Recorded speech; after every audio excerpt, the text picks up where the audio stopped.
श्रीमद् भगवद गीता में भगवान श्री कृष्ण ने मनुष्य की बर्बादी के 5 मुख्य कारण बताए हैं और वो कहते हैं कि यदि मनुष्य अपनी इन बर्बादी के कारणों को समझ जाए तो अपने जीवन को आनंदमय बना सकता है। तो दोस्तों, इन कारणों को बताने से पहले मैं आपके लिए एक छोटी सी स्टोरी लेकर आई हूँ जिसे आप बिना स्किप किए पूरा ज़रूर देखिएगा। उसके बाद मैं आपको इन कारणों के नाम बताऊँगी। प्राचीन काल में एक शाही परिवार में एक लड़के का जन्म हुआ। कम उम्र में ही उसे दूर गुरुकुल भेज दिया गया। गुरुकुल में वह बालक काफ़ी होशियार था। उसने वेदों और शास्त्रों का ज्ञान अर्जित किया। गुरुकुल में वह अभी अपनी शिक्षा भी पूरी नहीं की थी कि उसके माता पिता की एक प्राकृतिक आपदा में मृत्यु हो गई। शिक्षा समाप्त करने के बाद वह बालक ने प्रण लिया कि वह अपना सारा जीवन दूसरों की भलाई में लगाएगा। अब वह एक सन्यासी बन गया था। वह सांसारिक वस्तुओं को छोड़कर हिमालय के जंगलों में चला गया। उसने वहाँ काफ़ी लंबे समय तक तपस्या की और काफ़ी ज़्यादा ज्ञान अर्जित किया। धीरे धीरे इस सन्यासी की चर्चा हर जगह होने लगी। उस राज्य का राजा बहुत ही ज़्यादा क्रूर व्यक्ति था। राजा ने सन्यासी से मिलने की कोशिश करी, जिसके बाद राजा उस सन्यासी से इतना ज़्यादा प्रभावित हुआ कि उसने अच्छाई की राह पर चलने की ठान ली। राजा मन ही मन सोचने लगा कि अगर ये सन्यासी मुझे चंद मिनटों में इतना ज़्यादा बदल सकता है तो यदि ये मेरे पास रहने लगे तो मेरी ज़िंदगी ही बदल जाएगी। इसके बाद राजा ने सन्यासी से अपने साथ चलने का आग्रह किया।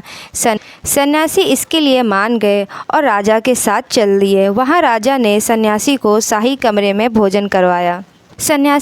सन्यासी ने राजा का धन्यवाद किया और जाने की आज्ञा मांगी, जिस पर राजा ने कहा, आप हमारे महल में हमेशा के लिए क्या रह सकते हैं? सन्यासी ने राजा के प्रस्ताव को स्वीकार कर लिया।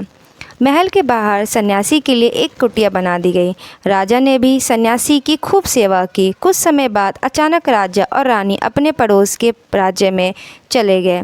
साथ ही एक सेवक को सन्यासी की सेवा के लिए बोल दिया गया, लेकिन सेवक बीमार पड़ गया और अगले दिन से नहीं आ पाया। ऐसे में सन्यासी को कोई भोजन नहीं दे रहा था। कुछ दिनों के बाद जब राजा वापस आया तो सन्यासी ने राजा को बहुत डांटा। राजा ने सन्यासी से क्षमा मांगी। फिर सब कुछ ठीक हो गया। फिर कुछ दिन बाद राजा को राज्य से फिर कुछ दिनों के लिए बाहर जाना पड़ा। इस बार राजा ने रानी को आदेश दिया कि जब तक वह आते नहीं हैं तब तक वह सन्यासी की पूरी तरह से देखभाल करे। जिसके बाद रानी हर रोज़ भोजन पकाकर सन्यासी को भेज देती थी। एक दिन रानी नहाने के लिए चली गई और सन्यासी को भोजन देना भूल गई। जब भोजन नहीं आया तो सन्यासी सोच में पड़ गया और वह सोचने लगा कि वह खुद महल जाकर क्यों न देख ले कि आखिर रानी ने आज मुझे भोजन क्यों नहीं भेजा है। जब वह महल पहुंचा तो उसकी नज़र रानी पे पड़ गई। उसके अद्भुत सुंदरता को देखकर वह चकित हो गया। सन्यासी रानी की सुंदरता को भुला न सका और उसने खाना पीना छोड़कर अपनी कुटिया में पड़ा रहा।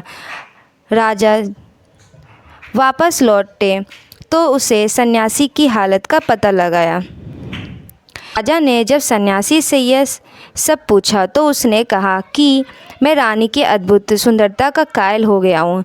इस पर राजा ने सन्यासी से कहा कि आप मेरे महल में चलिए, मैं रानी आपको दे दूँगा। राजा सन्यासी को महल लेकर आते हैं और रानी से कहते हैं कि ये सन्यासी आपके सुंदरता का कायल हो चुका है। रानी समझ गई थी कि अब उसे करना क्या है। रानी और सन्यासी दोनों ही महल से बाहर जाते हैं। रानी सन्यासी से कहती है, मुझे रहने के लिए एक बड़ा सा महल चाहिए। अब सन्यासी के पास तो इतने पैसे थे नहीं, इसलिए वो राजा के पास आता है और राजा से कहता है कि राजा, मुझे एक बहुत बड़े महल की ज़रूरत है। राजा एक बहुत बड़ा महल बनवाता है। उसके बाद रानी सन्यासी से कहती है कि मुझे शाही खाना चाहिए। फिर वो राजा के पास आता है और राजा से कहता है, रानी सन्यासी से कहती है कि आप क्या थे और क्या हो गए हैं। आज आप काम वासनाएं कर मेरे गुलाम हो गए हैं। ये सुनकर सन्यासी को महसूस हुआ कि वो एक सन्यासी है। सन्यासी ज़ोर ज़ोर से चिल्लाने लगे और रानी से कहा, मुझे क्षमा कर दीजिए। दोस्तों, तो बर्बादी के 5 मुख्य कारण ये हैं: क्रोध, लालच, हवस, नींद और भय। अगर आपने इन 5 को काबू में कर लिया तो आप जीवन को आनंद में बना सकते हैं। तो दोस्तों, आपको ये वीडियो कैसा लगा मुझे कमेंट बॉक्स में ज़रूर बताइएगा। मिलते हैं नेक्स्ट वीडियो में। Till then, bye bye.